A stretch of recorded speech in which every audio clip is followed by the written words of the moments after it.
자, 오늘은 야곱을 통해서 하나님 앞에 예배한다는 것이 무엇인지, 그리고 그 예배의 은혜와 능력이, 그리고 예배자로 살아간다는 것이, 또 그 가운데서 누리는 은혜들이 무엇인지, 하나님의 예배를 통해서 주시는 선물이 무엇인지, 그걸 우리가 한번 살펴보면서 함께 은혜를 나누었으면 좋겠습니다. 오늘 야곱이 이제 오랜 밧단 아람의 외삼촌 집에서의 그 삶을 마치고 가나안으로 돌아온, 근데 가나안으로 돌아오는 야곱에게 있어서 한 가지 중요한 문제가 있어요. 걸림돌이 있어요. 그게 뭐죠?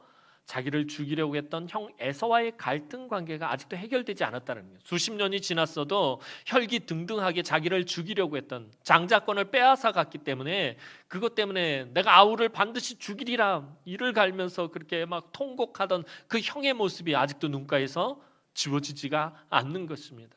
게다가 그 형이 400명의 군사를 이끌고 지금 자기를 맞이하러 온다라는 소식을 듣고서는 어떻게 해야 될지 알지 못해서 전전긍긍하며 야복강가에서 막 방황하고 밤새 고민하는 야곱에게 하나님의 사자가 찾아옵니다. 그리고 하나님의 사자와 밤새 씨름하던 중에 이스라엘이라는 너무나도 영광스러운 이름을 얻게 됩니다. 하나님과 겨루어 이겼다라는 정말 말도 안 되는 그런 뜻을 가진 이름을 야곱이 획득하게 됩니다. 그리고 하나님의 은혜로 그 형 에서의 마음이 눈 녹듯이 녹아서 동생 아우를 보고선 끌어안고서 눈물을 펑펑 흘리는 그 가운데서 형과의 갈등 관계의 문제도 다 풀리게 됩니다. 그래서 이제 가나안에 입성해서는 이 야곱이 자기에겐 참 좋은 일들만 있을 줄 알았어요. 야복강에서 하나님에게 놀라운 새로운 이름을 받았죠. 형 에서와의 갈등 관계도 해결되었죠. 이제 문제될 것이 없어서 가나안 땅에서 이제 잘 살 일만 남아 있었던 것 같았습니다. 그런데 야곱에게 예상치 못한 큰 어려움이 찾아옵니다. 그것은 야곱의 딸 디나가 세겜성에 놀러 갔다가 하면 세겜성 족장에게 강간을 당하는 사건이 발생합니다. 이로 인해서 야곱의 아들들 중에서 가장 혈기를 부리던 아들 시몬과 레위가 그만 분노해가지고 자기 여동생을 강간했으니 얼마나 화가 났겠어요. 가뜩이나 혈기가 넘치는 아들들인데 시몬과 레위가 그 혈기대로 세겜족을 완전히 진멸하는 사건이 발생합니다. 그런데 이 세겜성은 주변의 족속들과 동맹을 맺고 있었어요. 이들이 누군가에 의해서 공격을 받으면은 당연히 반드시 그 공격을 막아주거나 아니면 복수를 해주도록 그렇게 동맹을 맺고 있었어요. 야곱의 아들들이 세겜성을 진멸했기 때문에 세겜성과 이 동맹을 맺고 있었던 주변 족속들이 야곱을 죽이기 위해서 이제 추적을 합니다. 쫓기기 시작을 합니다. 가나안으로 돌아오자마자 야곱은 큰 위기에 직면하게 되었습니다. 그때 하나님은 환난 중에 하나님을 만났던 베델로 올라가서 제단을 쌓으라라고 명령하십니다. 아니, 지금 주변의 족속들이 야곱을 죽이기 위해서 막 쫓아오고 있는 그런 상황입니다. 그렇다면 하나님께서 야곱아, 내가 너를 보호하겠다, 지켜주겠다, 저들이 너를 해하지 못하겠다 하겠다, 하나님 이런 말씀을 해주셔야 맞는 것 같은데 하나님은 그런 말씀을 해주시는 것이 아니라 너는 베델로 올라가서 그곳에서 예배를 드려라 라고 말씀하시는 것입니다. 전혀 예상치 못한 그런 하나님의 말씀이 이 야곱에게 주어지게 되었습니다. 이 하나님의 말씀에 따라 절체절명의 위기 속에서 예배를 드리라는 이 하나님의 말씀에 따라 야곱은 이제 베델로 올라가기로 결정하고 가족들에게 모든 우상을 버리고 자신을 정결하게 하라라고 그렇게 지시합니다. 하나님께 제단을 쌓기 위해서 예배자가 어찌해야 될지 야곱은 너무나 잘 알고 있었습니다. 그리고 야곱은 예배에 대해서, 자기들이 드려야 할 예배에 대해서 가족들에게 이야기합니다. 그것이 오늘 본문 3절 말씀입니다. 오늘 본문 3절 말씀 다 함께 보도록 하겠습니다. 시작. 우리가 일어나 베델로 올라가자 내 환난 날에 내게 응답하시며 내가 가는 길에서 나와 함께 하신 하나님께 내가 거기서 제단을 쌓으려 하노라 하매. 수십 년 전에 형에서 동생을 죽이려고 했던 이 야곱을 죽이려고 했던 그 형을 피해서 도망가던 자기에게 나타나 축복하시며 자기를 지키고 보호하시겠다고 약속하셨던 그 하나님을 만났던 곳에서 하나님을 예배하겠다라고 야곱이 말합니다. 형 에서를 피해서 외삼촌 집으로 도망가다 베델이라는 곳, 그래서 이 베델이라는 곳이 야곱에겐 되게 중요한 장소입니다. 왜냐하면 그곳에서 하나님을 만났기 때문에 하나님의 약속의 말씀을 듣게 됩니다. 하나님이 야곱에게 나타나서 내가 너와 함께 할 것이고 내가 너를 보호할 것이고 네가 무사히 안전하게 다시 네 아버지 집으로 돌아오게 내가 해주겠다라고 약속하셨던 곳이 베델이고, 그 하나님의 약속이 실제로 이루어진 곳이 베델이기도 합니다.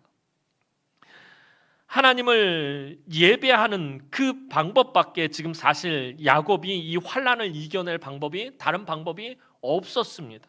왜냐하면 조금 전에 말씀드렸던 것처럼 환난 중에 자기를 만나주시고 축복하시고 보호하시겠다고 약속하셨고, 그 약속을 지키신 하나님을 다시 만나는 것밖에는 이 위기를 극복할 방법이 없었다라는 것입니다.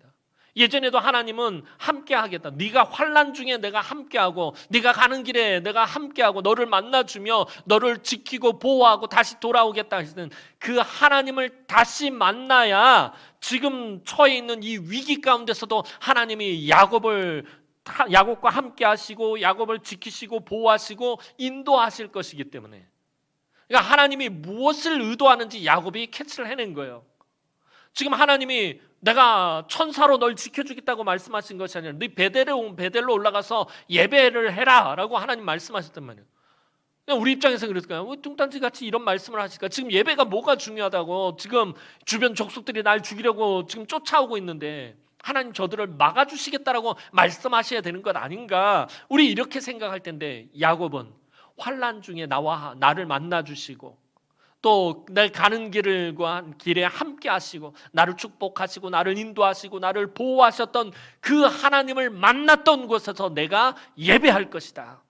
왜냐하면 그곳에서 지금 내가 환난 가운데 있지만 그곳에서 하나님을 다시 만나고 하나님이 다시 나를 보호하시고 지키시고 축복해 주실 것이기 때문에 내가 그곳에서 예배하겠다라고 야곱이 지금 말하고 있는 것입니다. 그리고 하나님을 만나기 위해 야곱은 모든 우상을 자기의 그 공동체에서 완전히 제거해 버립니다. 그것이 오늘 본문 4절 말씀입니다. 오늘 본문 4절 말씀 보도록 하겠습니다. 시작. 그들이 자기 손에 있는 모든 이방 신상들과 자기 귀에 있는 귀고리들을 야곱에게 주는지라. 야곱이 그것들을 세겜 근처 상수리 나무 아래에 묻고. 야곱이 아마 자기 집안에서 나오는 우상들을 보고서 아마 깜짝 놀랐을 것이에요. 자기 집에서 이렇게 많은 우상들이 쏟아져 나올 것이라고는 생각지도 못했을 거예요. 적잖이 당황했을 것입니다. 무엇보다도 사랑했던 아내 라헬의 장막에서 그 친정에서 몰래 가지고 온 드라빔이 나오고, 또 아들들의 그 장막에서도 우상들이 그냥 계속해서 쏟아져 나오는 것입니다. 귀고리들은 우상의 형상을 한, 우상을 상징하는 그런 귀고리들, 그런 형태의 귀고리들이 많았습니다. 야곱은 그 모든 것을 다 땅에 묻어 버립니다. 그런데 여기서 상수리 나무 아래에 묻고 할 때 이 묻다라는 말은 단순히 땅에 파묻는 그런 것만을 의미하지 않습니다. 히브리 원전에서 이 말이 가지는 의미는 남이 찾지 못하도록 숨기다라는 의미가 있는 거예요. 그러니까 야곱이 너희들 모든 우상들 다 내놔, 다 끄집어내놔, 그리고서 그것을 그 가족들이 보는 앞에서 땅을 파고 묻은 것이 아니라 아무도 모르는 곳에, 아무도 보지 않는 곳에다가 몰래 묻어버렸다라는 것입니다. 그러니까 이게 뭘 의미하는 거예요? 야곱은 자기의 가족들이 다시는 우상을 섬기지 못하도록 아무도 모르는 곳에 묻어버렸다라는 것입니다. 그러니까 그만큼 철저하게 우상을 자기 집에서 제거했음을 말해주는 본문이 이 4절 말씀인 것입니다. 그리고 가족들에게 자신을 정결하게 하도록 합니다. 너희가 의복을 새롭게 갈아입는, 의복을 새로 바꾼다라는 것은 무엇을 의미하는 것입니까? 오늘도 그러잖아요. 우리가 옷을 새로 사서 새 옷을 갈아입을 때 더러운 그 몸을 가지고 그대로 옷을 바꿔 입지 않잖아요. 새 옷을 입으려면 어떻게 해요? 목욕을 하든지 씻든지 그러잖아요. 손을 씻든지 세수를 하든지 목욕을 하든지 그렇게 하고, 그 다음에 이 말은 옷을 세탁하는 일까지 포함하는 말입니다. 이게 뭘 의미하냐면은 야곱이 예배하기 위해서 얼마나 경건한 모습을 유지하려고 노력했는지 그것을 보여주는 말씀인 것입니다. 이처럼 철저하게 준비하고 야곱은 베델로 올라가서 드디어 하나님께 제단을 쌓고 예배를 드리게 됩니다. 오늘 우리가 읽진 않았지만 창세기 35장 7절 말씀 한번 보도록 하겠습니다. 창세기 35장 7절 말씀입니다. 시작. 그가 거기서 제단을 쌓고 그곳을 엘 베델이라 불렀으니 이는 그의 형의 낯을 피할 때에 하나님이 거기서 그에게 나타나셨음이더라. 그렇게 20여 년 만에 야곱은 하나님이 자기를 만나 주셨던 은혜의 장소 베델에서 하나님의 약속을 붙잡고 감격과 감동으로 예배를 드리게 되었어요. 20여 년 전에 자기가 도망을 갈 때 베델에서 돌베개를 베고서 누워서 잠을 자다 꿈을 꾸잖아요. 사닥다리가 하늘에 닿았는데 천사들이 오르락 내리락 하는 가운데서 하나님을 만나게 됩니다. 하나님께서 야곱에게 약속하시네요. 네가 다시 이곳으로 무사히 돌아올 것이다. 내가 반드시 너와 함께 할 것이고 너로 하여금 안전하게 네가 복을 받고 이곳으로 돌아오도록 내가 만들어 주겠다라고 하나님 약속하셨던 그 장소에서, 그 은혜의 장소에서 이 야곱은 자기의 모든 가족들에게 우상을 제거하고 정결한 몸과 마음으로 그렇게 그 약속을 붙잡고 감격과 감동으로 하나님 앞에 예배를 드리게 되었다라는 것입니다. 여러분도 한번 생각해 보시기 바랍니다. 가족들을 정결하게 하고 모든 우상을 제거하고 베델에서 제단을 쌓고 하나님께 감격하며 예배를 드린다라는 일이 얼마나 귀한 일입니까? 이런 예배를 드리고 나면 우리에게 은혜의 일들만 있을 것 같은데 이런 예배를 드린 후에 야곱에게 이상한 일들이 발생합니다. 원래는 오늘 창세기 35장을 다 읽어야 되는데 이게 너무 길어서 시간상 앞에 2절만 읽었어요.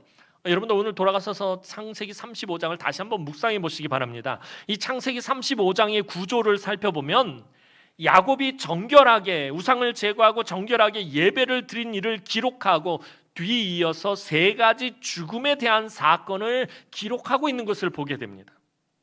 야곱이 가족을 정결하게 하고 감동과 감격으로 온전히 예배를 드렸다면 무언가 좋은 일이 있고 축복의 일이 있을 것을 사실 우리는 기대하게 됩니다.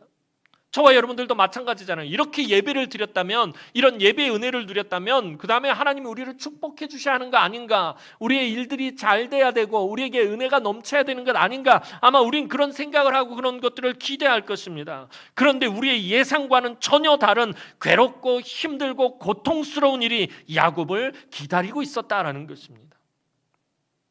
특별히 3가지 죽음이 야곱을 너무나도 고통스럽게 했습니다. 야곱에게 찾아온 첫 번째 죽음은 어머니 리브가의 유모였던 드보라의 죽음이었습니다. 8절 말씀 보도록 하겠습니다. 창세기 35장 8절 말씀입니다. 시작. 리브가의 유모 드보라가 죽음에 그를 베델 아래에 있는 상수리 나무 밑에 장사하고 그 나무 이름을 알론 바굿이라 불렀더라. 정확히 말하면 유모의 죽음은 야곱이 베델에 제단을 쌓으러 가는 과정 중에 일어난 사건입니다. 마음을 잡고 모든 가족들과 함께 우상을 제거하고 정결하게 베델에 제단을 쌓으러 가는 그 길에 그만 유모가 죽게 된 것입니다. 이 드보라는 어머니 리브가가 가나안 땅으로 시집 올 때 함께 왔던 리브가의 유모였습니다. 그러니까 늘 어머니 리브가와 함께 했던 유모였습니다. 시집 와서 이제 아이를 가지고 쌍둥이였던 에서와 야곱을 낳을 때도 그 장막에 함께해서 아마 그 아이들을 받아낸 사람이 드보라였을 것입니다. 리브가의 장막에서 야곱이 자랄 때도 리브가와 함께 야곱을 키웠던 사람이 드보라였을 것입니다. 야곱의 기저귀를 갈아주고 야곱을 씻기고 또 야곱을 이렇게 돌보면서 그렇게 야곱이 자랄 때 옆에서 곁에서 함께했던 사람이 드보라였습니다. 다시 말해서 리브가와 더불어 야곱을 가장 사랑했던 사람이 바로 이 드보라였습니다. 리브가가 죽고 없는 지금 야곱을 가장 사랑하고 아끼는 사람은 드보라뿐이었습니다. 야곱을 가장 사랑했던 사람이 리브가였는데 그 리브가가 어머니가 죽었으니까 이제 남겨진 사람은 드보라밖에 없어요. 야곱을 세상에서 아무런 조건 없이 가장 예뻐하고 가장 사랑하고 가장 아껴주던 사람은 드보라뿐이었습니다. 끝까지 야곱 편에 서고 야곱을 지지하고 야곱을 응원해 줄 단 한 사람, 드보라가 죽은 것입니다.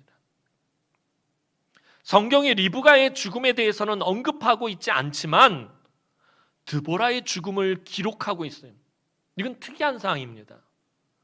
리브가는 그저 죽어서 막벨라 굴에 이삭과 함께 장사되었다라는 기록만 있지 언제 죽었는지 왜 죽었는지 기록이 전혀 없어요. 그런데 리브가의 유모였던 드보라의 죽음을 기록하고 있다는 거예요. 왜냐하면 이 드보라의 죽음이 그만큼 야곱에게는 더 충격적인 사건이었다는 것을 의미합니다. 어머니 리브가는 야곱이 외삼촌 집에 도망해서 그곳에서 정신없이 살 때에 어머니는 죽었어요. 이미 죽었어요. 슬퍼할 겨를도 없었어요.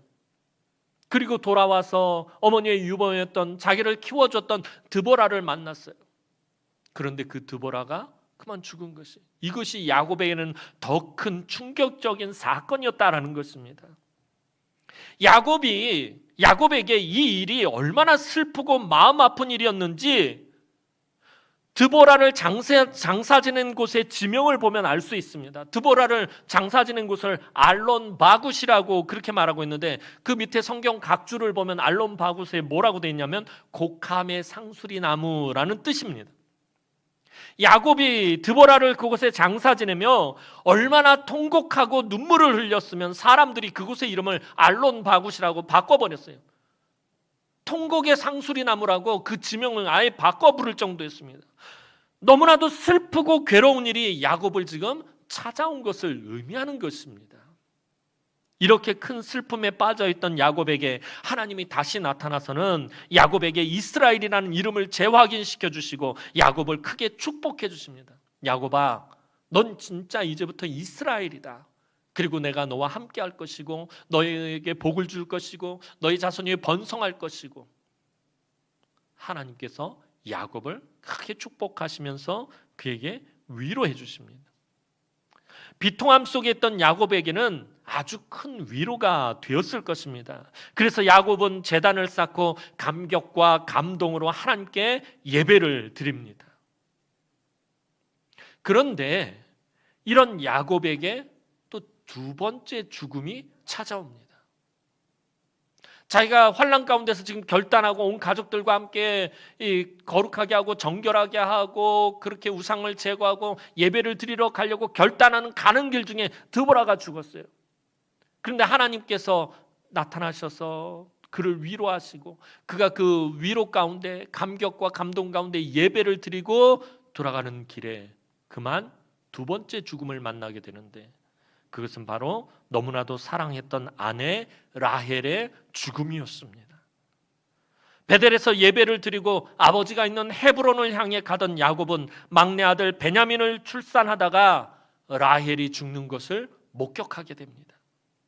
라헬이 그만 베냐민을 출산하는 과정에서 난산으로 인해서 죽게 되었다라는 거예요. 19절 말씀 보도록 하겠습니다. 창세기 35장 19절 말씀입니다. 시작. 라헬이 죽음에 에브락 곧 베들레헴 길에 장사되었고. 야곱은 라헬을 정말 사랑했습니다. 얼마나 사랑했는지 몰라요. 세상 그 무엇보다도 사랑했어요. 라헬을 얻기 위해서 외삼촌 집에서 14년을 그냥 무료로 봉사하는데 그것이 하나도 힘들지가 않았어요. 처음에 7년 아내 라헬을 얻기 위해 7년을 봉사하고 삼촌이 속이는 바람에 다시 7년을 봉사했잖아요. 근데 그 14년이 마치 수일같이 며칠 안 되는 것처럼 느껴질 정도였다고 성경은 말하고 있어요. 이 야곱이 얼마나 라헬을 사랑했는지 몰라요. 라헬을 위해서 그냥 그 일하는 것이 아무렇지도 않고 힘들지도 않고 시간 가는 줄도 모르고 그렇게 일했다는 거예요. 그만큼 라헬을 사랑했었어요. 너무나 사랑했던 그 아내 라헬이 이제 죽습니다. 이때 야곱의 슬픔과 상실감은 말로 다 할 수 없었을 것이에요. 우리 성도들 가운데는 이미 배우자를 먼저 떠내보는 성도들이 있을 거예요. 그 마음이 얼마나 아픈지는 아마 야곱이 어떤 마음인지는 아실 거예요. 배우자가 아주 심하게 아파서 뭐 큰 수술을 하고 그러기만 해도 너무 고통스러운데, 너무 마음이 아픈데, 그 사랑하던 아내가 그만 아이를 낳다가 죽었어요. 이때 야곱의 고통, 야곱의 그 아픔, 야곱의 그 상실감은 말로 다 할 수 없을 거예요. 자기가 세상에서 가장 사랑하던 사람들을 지금 동시에 잃고 있어요. 자기를 가장 아껴주고 가장 사랑했던 드보라가 죽었고요. 자기가 가장 사랑했던 여인이 지금 죽었어요. 얼마나 마음이 아팠겠습니까? 그런데 이제 세 번째 죽음이 찾아옵니다. 근데 이 두 번째와 세 번째 죽음 사이에 육체적인 죽음은 아니지만 마치 정신적으로 죽는 것과 같은 그런 사건이 하나 삽입되어 있습니다. 그러니까 야곱에게 너무나도 힘든 사건이 또 하나가 그 사이에 들어가 있어요. 그게 뭐냐면 자기 첫 번째 아들인 장자 루벤이 자기 아내 빌하와 간음하는 사건이 기록돼요. 이건 완전 막장이죠.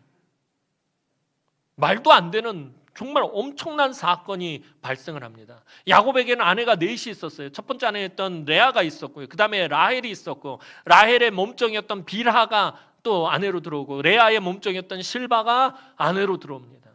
빌하는 사랑하는 아내 라헬의 몸종이었다가 라헬이 자기가 아들을 낳지 못하니까 자기 몸종이었던 빌하를 남편에게 주어서 아들을 낳게 했던 여인이었습니다. 그러니까 야곱의 아내예요. 그런데 자기의 장자 루벤이 그 아내 빌하와 간음하는 사건이 발생합니다. 창세기 35장 22절 말씀 보도록 하겠습니다. 22절 말씀입니다. 시작. 이스라엘이 그 땅에 거주할 때에 르우벤이 가서 그 아버지의 첫 빌하와 동침함에 이스라엘의 일을 들었더라. 야곱의 아들은 12이라. 이 사건이 야곱에게는 얼마나 충격적인 사건이었는지 몰라요. 이건 정신적인 죽음과 관련된 사건이에요. 앞에서 육신의 죽음에 관련된 사건의 두 가지를 만났고, 이거는 야곱의 정신이 완전히 피폐해지는 그런 사건입니다. 그리고 이 사건 때문에 장남이었던 르우벤이 장자권을 잃어버리게 됩니다. 야곱에게 있어서 여러분 장자권이 얼마나 중요한 것인지 여러분들 잘 아시잖아요. 야곱이 왜 이렇게 굴곡진 인생을 산 것이에요? 장자권에 대한 갈망 때문이었어요.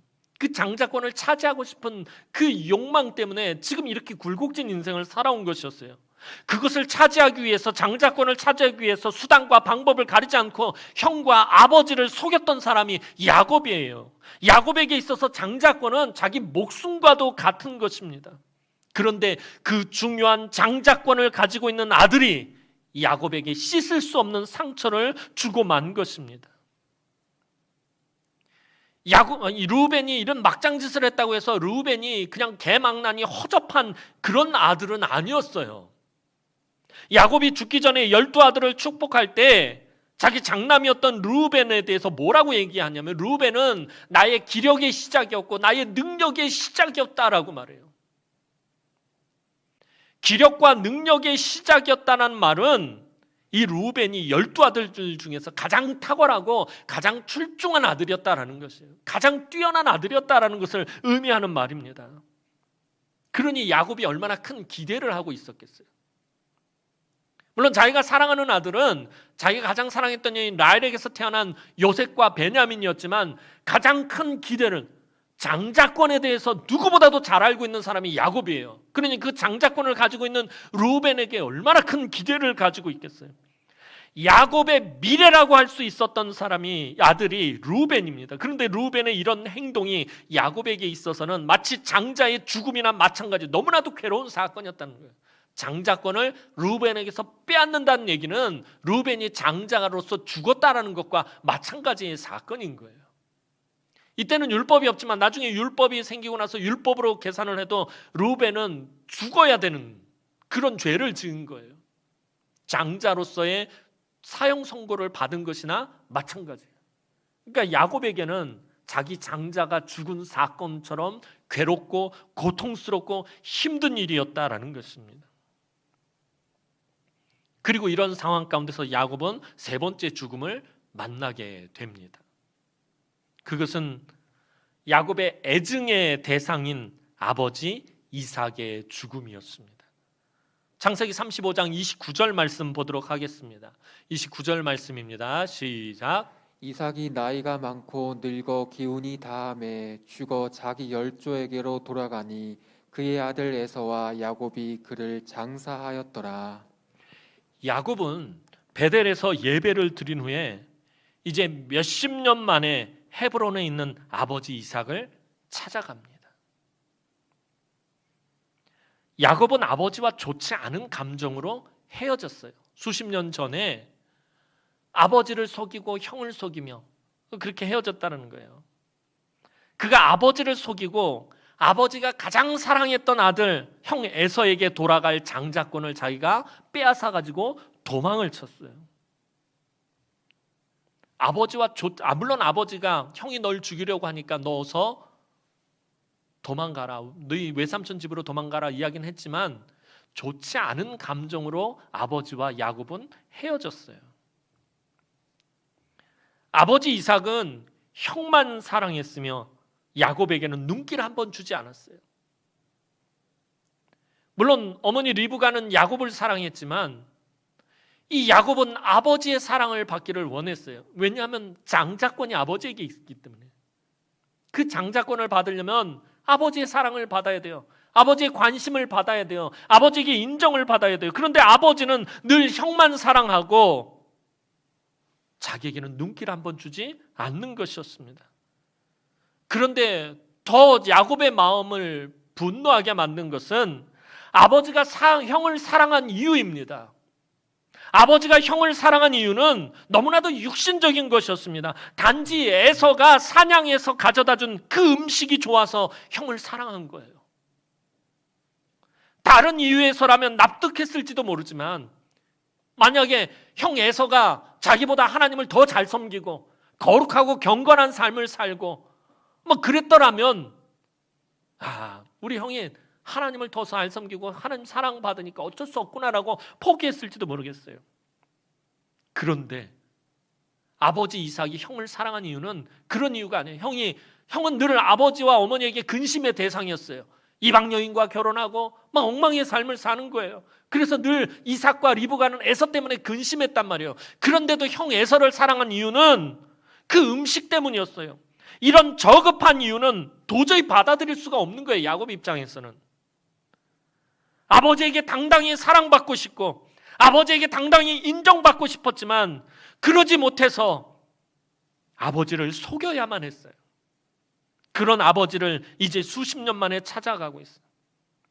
그리고 결국에 그 아버지도 죽음을 맞이하게 됩니다.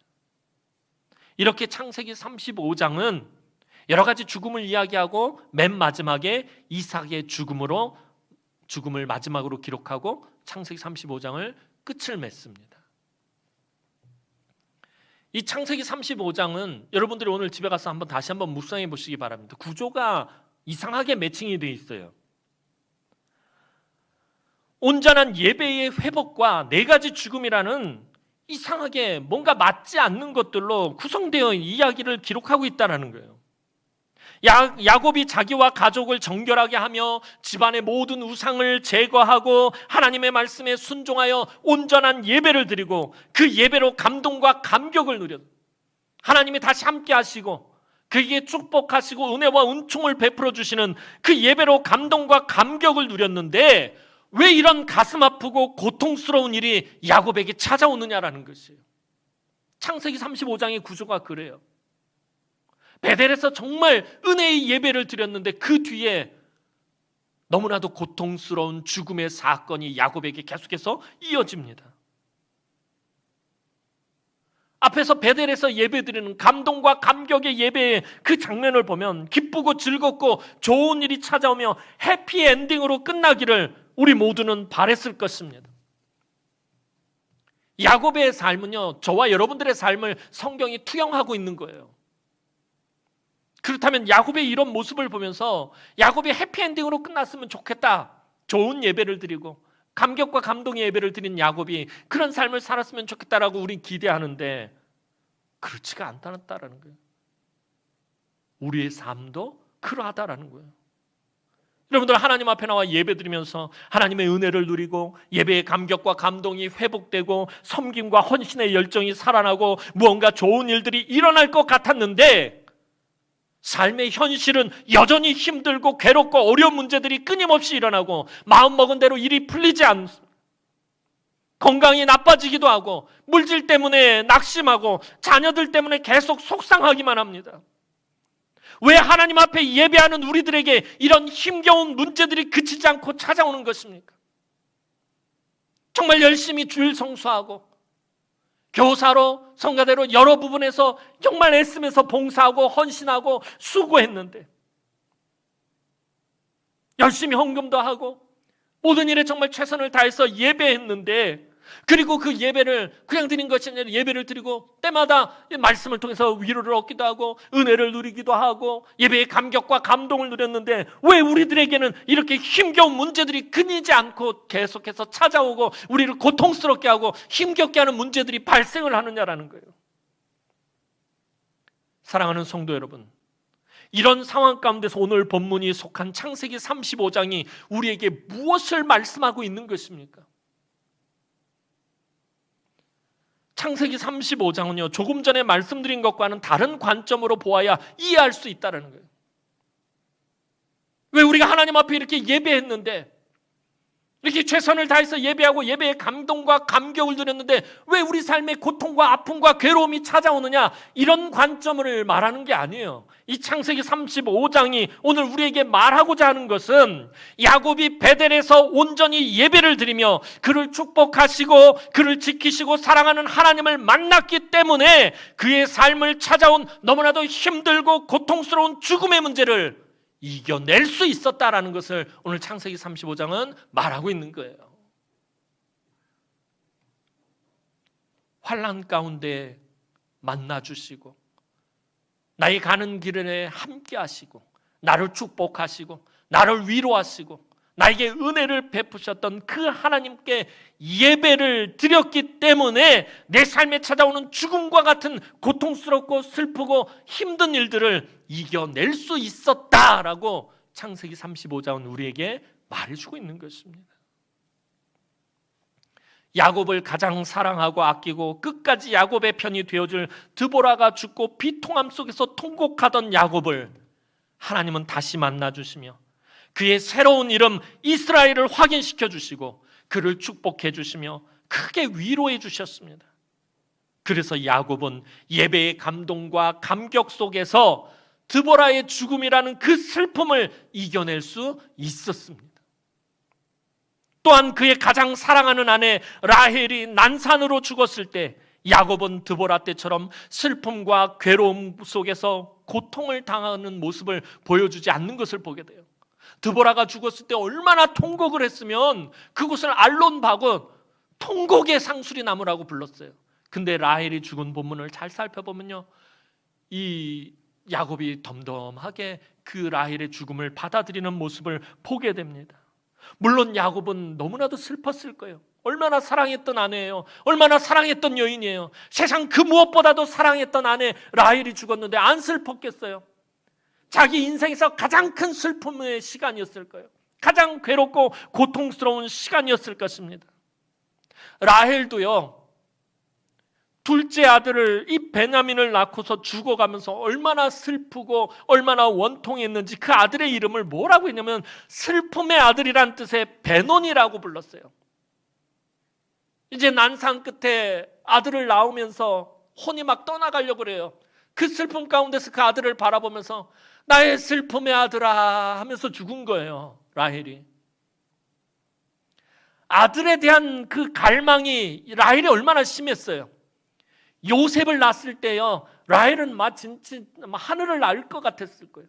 근데 요셉이란 이름의 뜻은 뭐냐면요, 굉장히 라헬의 욕망이 담긴 뜻이에요. 요셉의 이름의 뜻은요, 하나 더라는 뜻이에요. One more. 하나님 나에게 아들 하나 더 주세요라는 뜻이 요셉이에요. 근데 그 가운데서 하나 더 달라고 한 아들을 낳다가 죽어요. 얼마나 원통하냔 말이에요. 아들에 대한 그 갈망이 이제 채워지려고 하는데 죽어야 되는 거예요. 나의 슬픔의 아들아 라고 말하면서 죽어요. 그런 라헬을 바라보는 야곱, 너무나 사랑했던 아내가 슬픔과 비통함, 원통함 가운데 죽어가는 그 모습을 바라보는 이 야곱의 마음은 얼마나 아팠겠습니까? 그런데 이 야곱은 자기 아내가 죽으면서 나의 슬픔의 아들아 라고 베노니라고 말하고 죽은 그 아들의 이름을 그대로 베노니라고 부르지 않고 오른손의 아들이란 뜻의 베냐민이라고 바꿔서 불러요. 이 오른손은요, 성경에서 무엇을 상징하냐면 능력, 영광 이런 것을 상징하는 거예요. 그러니까 오른손의 아들이란 말은요, 영광과 능력의 아들이다라는 그런 뜻이에요. 이 아들만 태어나지 않았으면, 이 베냐민만 태어나지 않았으면 자기의 사랑하는 아내가 죽지 않았을 것입니다. 베냐민을 낳다가 난상 끝에 죽었잖아요. 그런데 사랑하는 아내를 죽게 한 그 아들에게 야곱은 뭐라고 얘기하고 있어요? 베냐민이라고 말해요. 오른손의 아들, 나의 능력, 나의 영광과 같은 아들이라고 부르고 있다는 거예요. 야곱은 그 어떤 슬픔과 고통과 괴로운 감정을 표현하지 않고 있어요. 그게 속 안에 지금 얼마나 아프겠어요. 얼마나 괴롭고 고통스럽겠어요. 그런데 그것을 표현하지 않고 있어요. 예전에 야곱이라면 베논이라고 지었을 거예요. 자기 사랑하는 아내가 죽으면서 내 슬픔의 아들아 하고 죽었을 때 자기도 엉엉 울면서 그 아들의 이름을 늘 그 라헬의 죽음을 생각하면서 베논이라고 불렀을 거예요. 그런데 그렇게 부르지 않아요.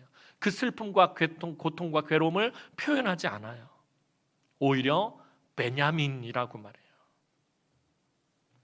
베델에서 예배하며 하나님을 만나고 그의 마음의 중심이 변했기 때문에 이렇게 될 수 있었다는 거예요.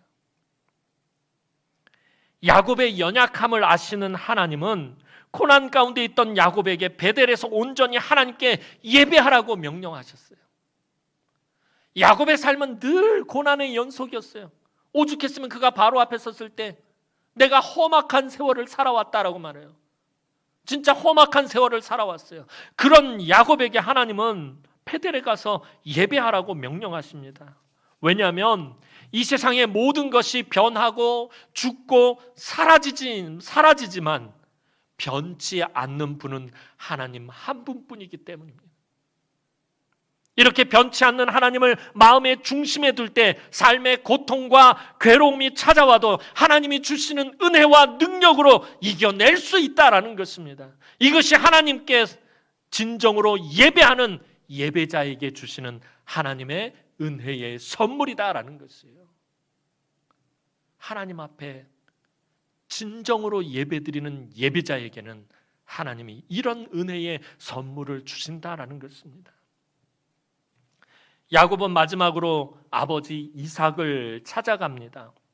아마도 예전에 야곱이라면 아버지를 찾아가지 않았을 것입니다.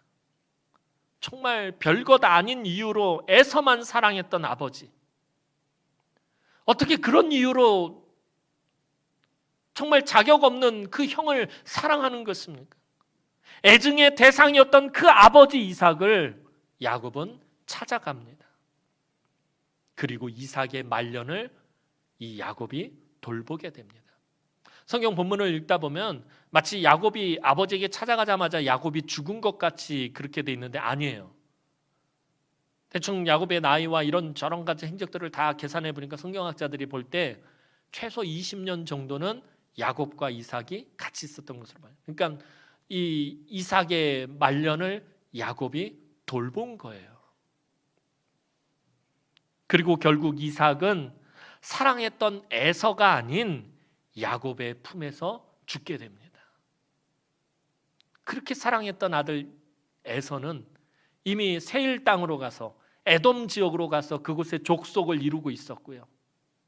늘 아버지 속을 썩이기만 했던 그 아들은 이미 다른 곳에 가서 다른 족속을 이루고 있었고요. 이삭의 말년은 눈길 한 번 주지 않았던, 사랑하지 않았던 아들 야곱이 돌보고 그 야곱의 품에서 이삭은 죽었다라는 것입니다. 야곱이 이렇게 할 수 있었던 것은 그가 베델에서 예배하며 하나님을 만났기 때문이었습니다. 하나님께 온전히 예배하는 사람은 하나님의 사랑과 위로를 경험하며 사람에게 받은 상처에서 벗어날 수 있다라는 것입니다. 사람에게 상처받는 이유가 무엇입니까? 왜 우리가 사람들에게 상처를 받죠? 사람들에게 상처받는 이유는요, 그 사람을 의존하고 그 사람에게 기대하기 때문에, 그 사람에게 기대하는 것이 있기 때문입니다. 하지만 예배는 하나님만 의존하고 하나님만 기대한다라는 고백입니다. 하나님만 바라던 야곱은 이 모든 괴로움과 아픔과 고통과 상처를 극복할 수 있게 되었습니다. 그래서 전에 말씀드린 것처럼 예배를 포기하는 사람이 가장 어리석은 사람이에요. 목사님, 오늘은 제가 마음이 그래서 예배를 드릴 수가 없어요. 지금 마음이 너무 상해서 저 예배할 수 없습니다라고 말하는 사람 가장 어리석은 사람이에요. 지금 그 상한 마음, 지금 그 고통스러운 마음을 누가 위로하고 누가 해결해 줄 수 있기 때문에, 내가 환난 가운데 나를 만나 주시고 나의 가는 길에 함께 하시며 나를 지키고 보호하시며 예배 가운데서 만나 주시는 그 하나님만이 그 문제를 해결해 주실 수 있는데, 그 하나님만이 위로해 주실 수 있는데, 그 하나님만이 은혜를 베풀어 주실 수 있는데 그 하나님을 만나지 않겠다고 하면 그것이 가장 어리석은 일이다라는 것이에요.